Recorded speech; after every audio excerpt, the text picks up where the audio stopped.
No ar, radar de notícias. Prestação de serviços. Utilidade pública. Conosco no estúdio, o vereador Edmilson Souza do PT. Bom dia, vereador. Bom dia, Pedro. Bom dia, Rodrigo. Bom dia, a todos que nos ouvem e nos assistem. Bom, vereador, o senhor está fazendo um requerimento sobre o ex-secretário Cláudio Dias em Meio Ambiente, é isso? Na verdade, o meu requerimento tem como objetivo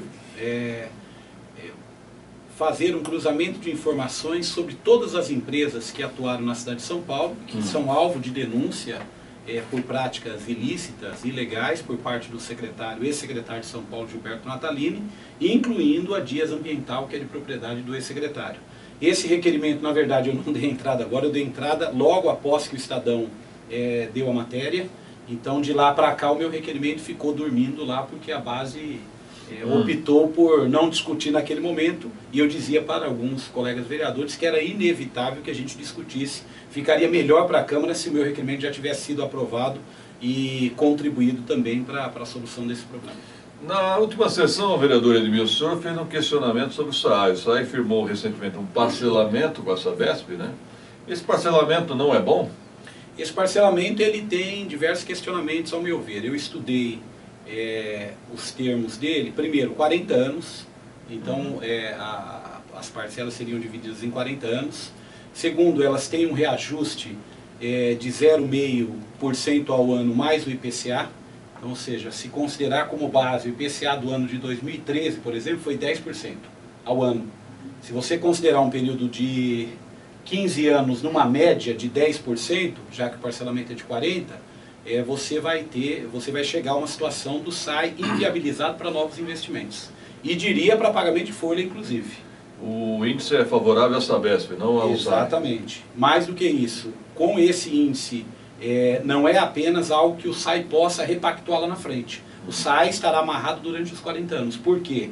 Porque existe uma cláusula dentro desse acordo, desse termo de acordo, que parte do que o SAI arrecada, parte do que entra nos cofres do SAI, automaticamente será confiscado na boca do caixa, na instituição bancária, para a Sabesp. Tem um poder de bloqueio? Tem um poder de bloqueio, não, de retenção. Sim. Então, na verdade, não precisará medida judicial, mesmo que o SAI esteja numa situação de penúria futuramente, mesmo que o SAI não consiga pagar seus funcionários, mesmo que o SAI não consiga fazer as redes de extensão, com uma gravidade.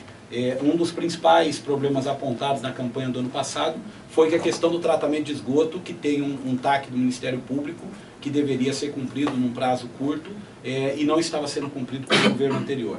E muitos membros que fizeram campanha para o atual prefeito colocavam o tempo inteiro que eles vão cumprir.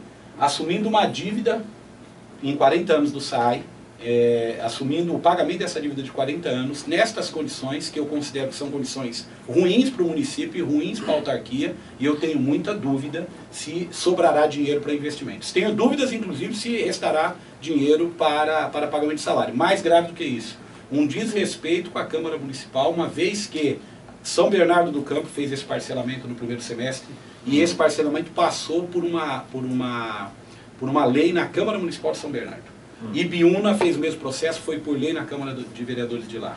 Taubaté, aqui no Vale do Paraíba, passou por lei. Aqui, o governo já anunciou que assinou, que vai assinar, sendo que a Sabesp vai consultar o seu Conselho de Administração. Ora, a Sabesp consulta o Conselho de Administração e o Executivo não consultará o Legislativo, não tomará esse cuidado. Então, acho que é mais uma escorregada jurídica que a Prefeitura comete. Então, quer dizer que após o acordo oficializado, o senhor acha que há a possibilidade da Câmara ou de algum vereador entrar com uma ação judicial contestando essa ação? Facilmente, porque tem que haver uma autorização legislativa. Vamos pegar só um caso recente. O presidente Michel Temer, por decreto, acaba com uma área dentro da Amazônia de proteção, por decreto. Já tem o judiciário, já interveio no sentido de que isso tem que passar pelo Legislativo, tem que passar pela Câmara dos Deputados. Mas não, esse acordo não tem um lado bom, não simboliza que o SAI não vai ser encampado pela Sabesp? O SAI vai permanecer uma autarquia? Podemos ver por um outro lado, se no prazo de 10 anos o SAI, com o comprometimento que ele vai ter de retenção de parte do que arrecada, pode ser que ele seja encampado mais rapidamente por força de não pagamento, por força de não conseguir honrar o compromisso. Então pode ser que acelere esse processo de recampar, porque não está descartado. E mais um dado que é interessante, a Assembleia Legislativa do Estado está discutindo alterações na Sabesp, incluindo a criação de uma holding, que não seria só a Sabesp, seria uma holding de empresas. Então o SAAI estaria refém, não necessariamente somente da Sabesp, mas dessas mudanças que estarão acontecendo. O vereador, esse acordo não impacta, por exemplo, na lei de responsabilidade fiscal, já que vai afetar aí os próximos 5 governos no mínimo? Sim, além deste problema de você fazer uma dívida para os próximos, para o futuro. Tem muita gente que diz, mas um dia teria que resolver. Vamos pegar as dívidas dos estados com a União? O que acontece? Em determinado momento, o governo federal percebe que está muito penoso, muito difícil para os estados pagarem a dívida devido à queda de arrecadação. O que é feito? É um processo de retirada de juros, retiradas de multas, ou um refis para poder facilitar esse pagamento. E eu acreditava muito mais num refis da Sabesp para com o município, em melhores condições, já que o prefeito é da base, o partido é da base, é do vice-governador do estado, e o que se propagandeou o tempo inteiro na campanha era que agora a relação ia melhorar. A relação, para mim, eu acho que piorou, porque na verdade as condições que estão colocando para a Sabesp são muito ruins. Melhorou no abastecimento, né? Liberaram mais água. Para alguns bairros. Liberaram mais água, mas com o SAAI pagando o preço que a Sabesp quer que pague. Vereador, o senhor foi secretário de Cultura, hoje estamos completando 8 meses de governo, como é que o senhor avalia lá, principalmente aí a pasta da Cultura?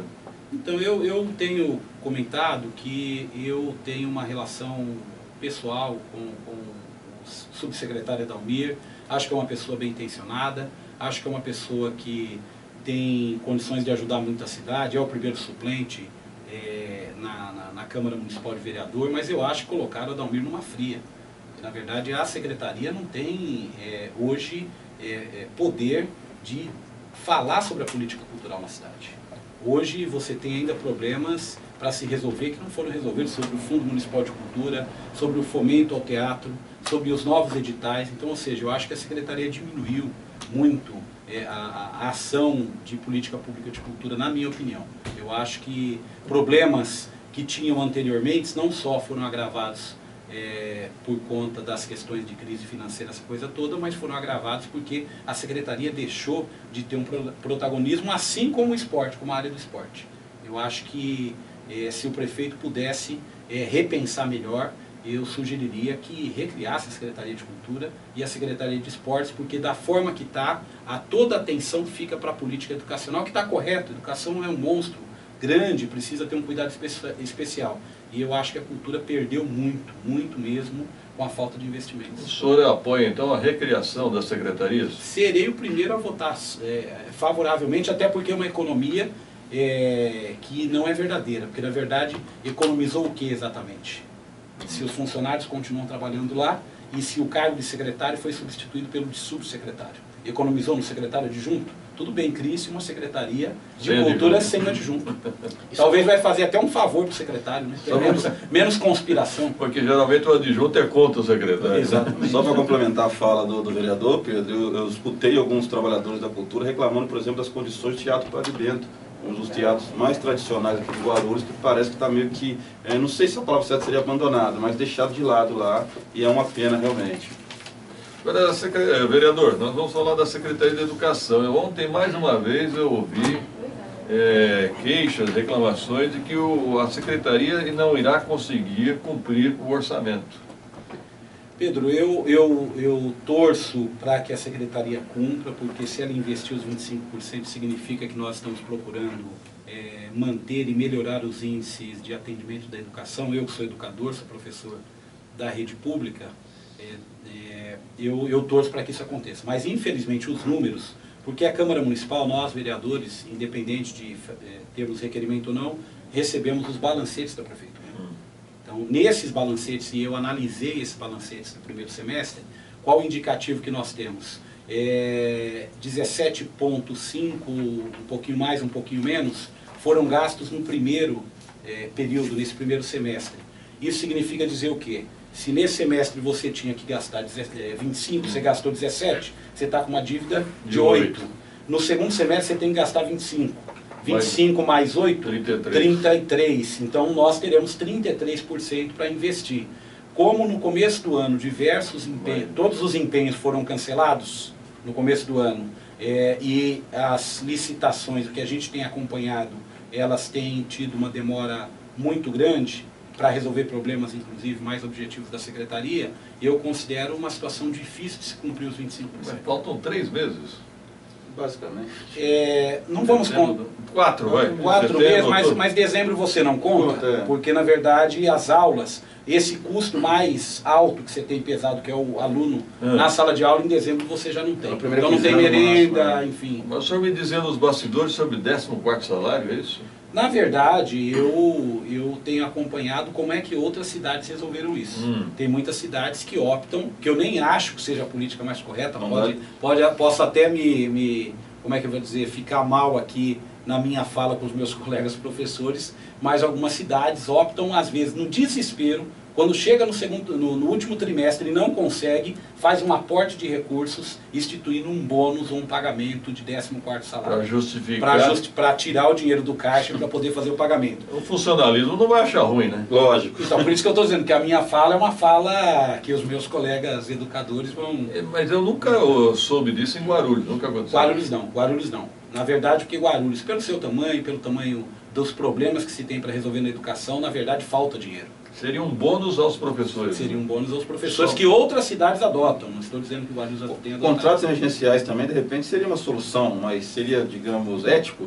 Então, mas num governo que tem como uma linha de atuação sempre colocar essa questão da ética, da transparência, um contrato emergencial não pegaria bem, né? No final do ano, né? O emergencial porque o que impediu de fazer durante os outros 8, 9 meses. 9 meses. Emergencial não significa suspeito, né? Tem que... É que criaram essa suspeita em Mas o contrato emergencial, inclusive por muitos que ocupam cargos de secretários hoje, nas redes sociais, significava uma condenação imediata de quem fazia. Então é a pedra e a vidraça. Né? Bom, o Gilberto Cocaia quer saber a sua opinião, vereador Edmil, sobre a empresa que está fazendo a manutenção das lâmpadas queimadas. O senhor como vereador... Na verdade, eu emiti uma opinião já sobre isso. Eu acho que existe uma demora nessa reparação dessas lâmpadas. Eu, inclusive, estive para uma palestra, num debate, numa cidade, se eu não me engano, foi Peruíbe. E cheguei lá no finalzinho da tarde, eu vi uma manutenção, era uma sexta-feira, eu vi uma manutenção sendo feita. Era uma equipe com 3 carros menores, umas escadas mais altas, então não é um caminhão enorme, dá para perceber que foi um veículo feito, adaptado para manutenção de lâmpada, então eles andavam uma distância, o trecho que eu passei na avenida principal lá da cidade, eles com muita agilidade. O que eu vejo aqui é uma empresa trabalhando de acordo com o ritmo dela, que eu acho e dei essa sugestão. Para mim, o recurso de 70 milhões, 60 milhões que tem em caixa de iluminação, que é da COSIP, que só pode gastar com COSIP, eu encaminharia esse recurso num contrato com a ProGuaru, para que a ProGuaru, com a sua agilidade, fizesse esse serviço, que eu acho que economizaria com a contratação de uma outra empresa, e a ProGuaru tem plenas condições no seu quadro técnico de fazer esse serviço de forma eficaz. Seria interessante, seria uma maneira de injetar dinheiro na ProGuaru. Exatamente, para poder também movimentar a ProGuaru, já que você tem lá eletricistas, você tem motoristas, você tem quadro, talvez faltasse equipamento, mas o equipamento você poderia contratar o serviço alugado apenas do equipamento que eu digo veículo. Né? Eu só gostaria de saber se a Tervan montou uma base aqui em Guarulhos ou se está vindo lá de Guaratinguetá. Não, mas segundo as informações que tem, eles estão com uma base ali na região do Taboão. Ou então, vereador, uma outra solução que nós temos defendido aqui, né, Pedro? Dividisse a cidade em lotes. Sim. E contratasse, de repente, mais de uma empresa. Porque uma empresa só também para cuidar de toda a cidade E na verdade, quando o secretário, eu conversei isso com o secretário Koga, há um tempo atrás... de obras, e ele tinha me dito que seria feito um processo para 20 mil lâmpadas, me foge aqui, mas era um número, 20 mil lâmpadas, algo do tipo. É um número bem abaixo do que a cidade precisa, e você não precisa colocar na licitação a quantidade que você vai fazer. Eu acho que você faz esse registro de preço e você vai pagando de acordo com o serviço realizado. Por quê? Porque senão a empresa, ela também pensa o seguinte, ela vai mantendo um funcionamento porque ela sabe que aquele lote, aquele contrato fechado, ela vai receber. Então ela vai fazendo de acordo com a conveniência dela de contratar mais ou menos funcionário. Às vezes a empresa diz, olha, como eu tenho 12 meses para executar, e eu estou tocando uma outra obra em outra cidade, lá em Guará, por exemplo, que é a cidade deles, e eles não vão deslocar os funcionários, porque eles jogam no prazo aqui. Agora, se você faz um processo onde você tem um grande número, onde você vai receber de acordo, um grande número não, você tem um número em aberto, porque eu não considero que a gente tenha o poder de previsão que essas lâmpadas foram colocadas, não darão defeito, não terão problemas. Obrigado, vereador Edmilson Souza, pela participação. Obrigado mais uma vez, sempre à disposição. Dia de sessão hoje na Câmara, né? Hoje sessão na Câmara. Tá certo. 7 horas e 30 minutos, 2 minutos e voltaremos.